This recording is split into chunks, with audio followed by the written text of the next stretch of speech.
أعوذ بالله من الشيطان الرجيم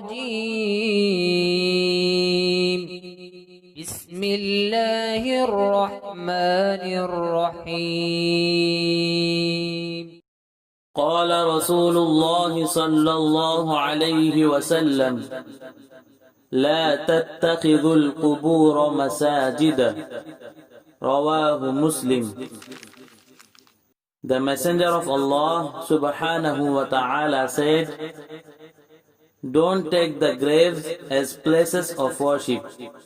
It was related by Muslim.